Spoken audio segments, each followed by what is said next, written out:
Pat Shurmur couldn't even get through his expressions of gratitude before the lights went out on him.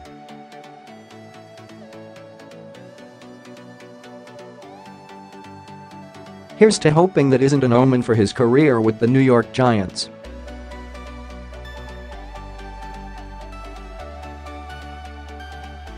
"And we're off, huh?"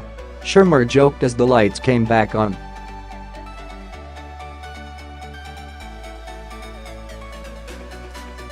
Shurmur was introduced as the Giants' new head coach on Friday by team co-owner John Mara.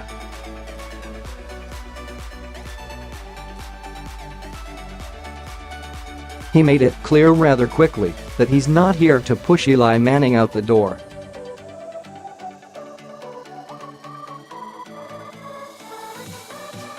"I watched Eli throw a little bit over the summer and I walked away saying he looked really good," Shurmur said.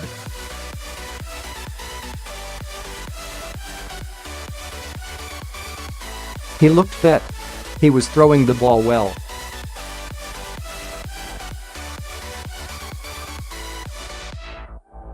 The ball had good velocity coming off his hands.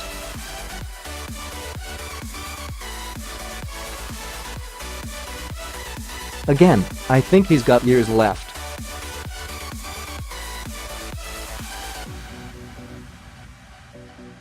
"How much? I don't know. But I think he has time left, and I look forward to working with him."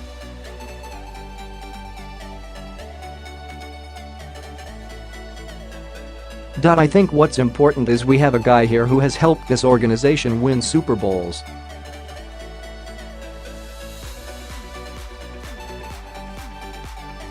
He's an outstanding player, and I'm really looking forward to working with him."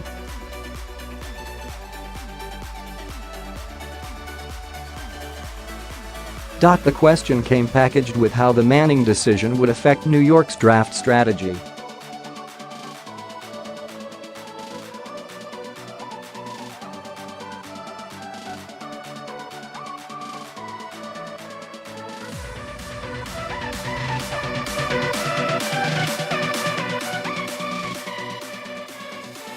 That response was indicative of what Shurmur wasted little time in explaining. This time around, he's going to be more open with the media.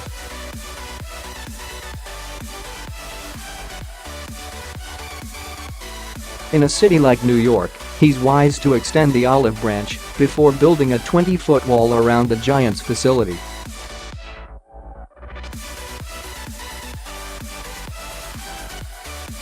"I learned in my last shot at being a head coach, information travels off your thumbs very quickly," Shurmur said in the direction of the assembled reporters.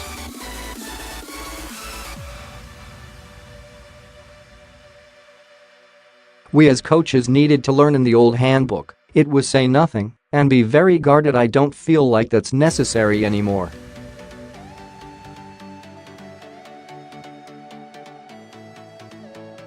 "I get that.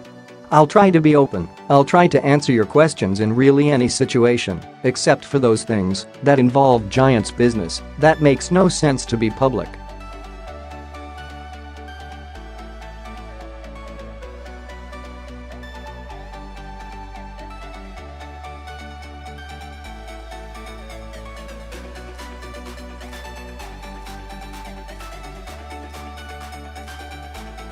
On what he learned from his first stab at head coaching, everything Cleveland, "I wish I knew then what I know now."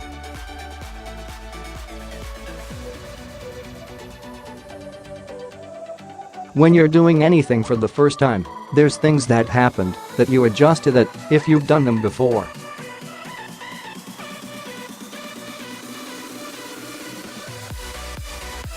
Once you've done it before, obviously you have the resources.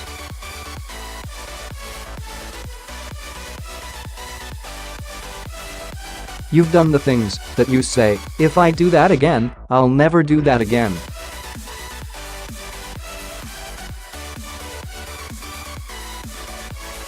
On Odell Beckham, Odell's a tremendous player.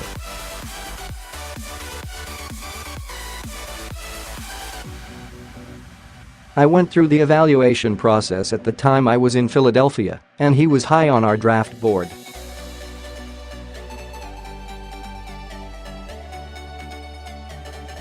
We loved him as a player, and really pre-draft stuff we loved everything about him.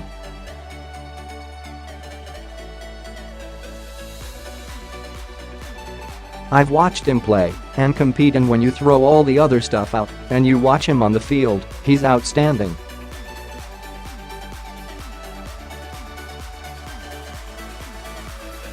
So it makes sense to throw him the ball. I'm just going to say that right away.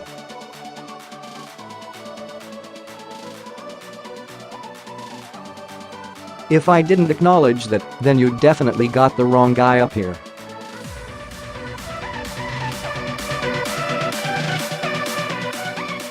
What I think needs to happen now is I need to get to know him.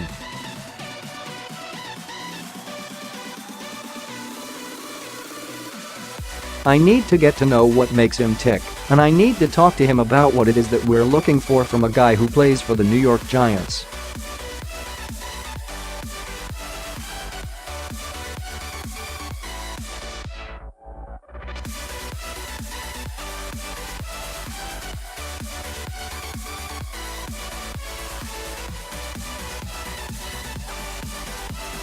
On Beckham's contract, Mara added that the Giants will get something done at the appropriate time.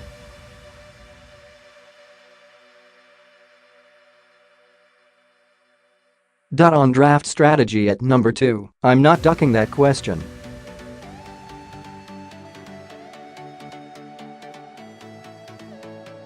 We've got to travel down that road and see what happens there.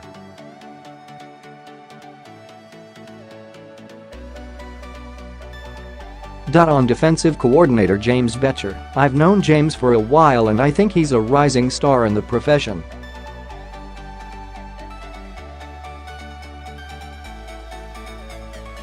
They played outstanding defense in Arizona for a very long time.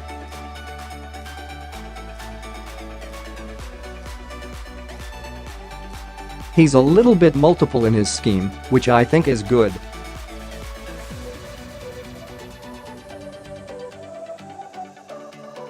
Everybody I've talked to, he inspires the player.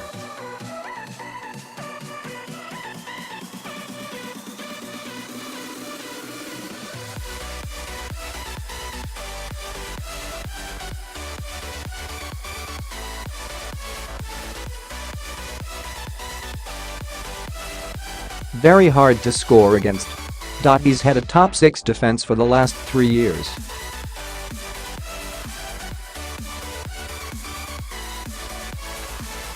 On the type of culture he wants to build, we need to have a tough, gritty team that knows how to compete.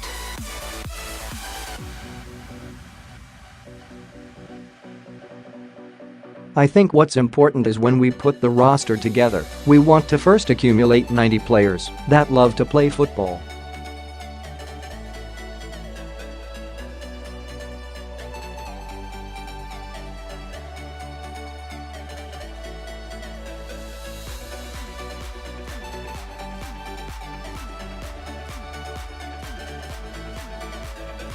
I do know that what's important is we get better every day.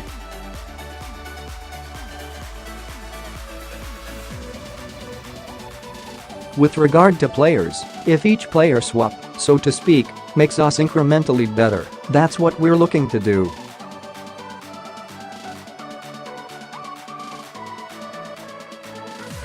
You eat an elephant one bite at a time, so we're going to do that.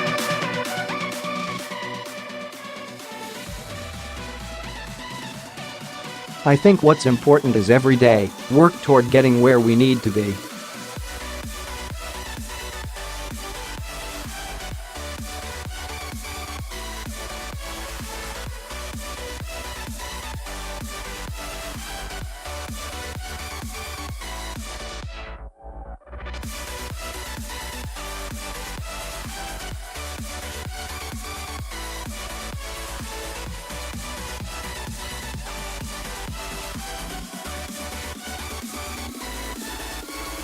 On infighting, managing locker room of personalities. First off, I admire how resourceful people are at getting information, so I don't really believe there's any secrets.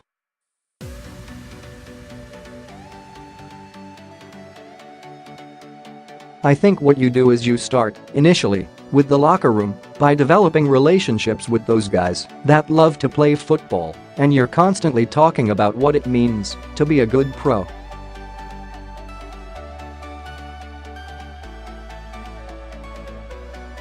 We as coaches are educators, we work with the players, and it's important that we inspire them to play their very best.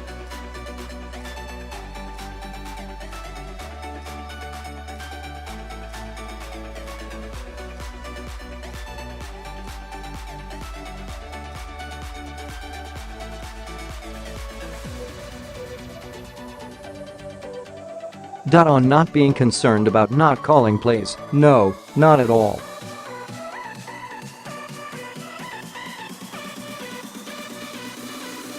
I think when you put a staff together, there's people upstairs, there's constant communication.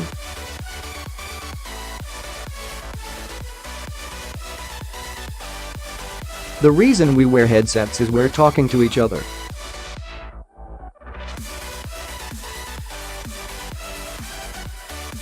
If it was just the head coach and nobody else, then I would say yeah, that's tough.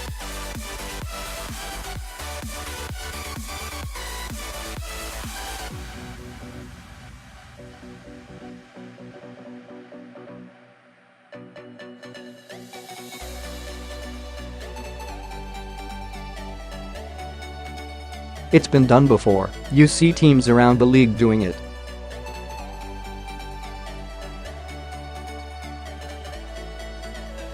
Why guys do it and eventually give it up, that's their decision.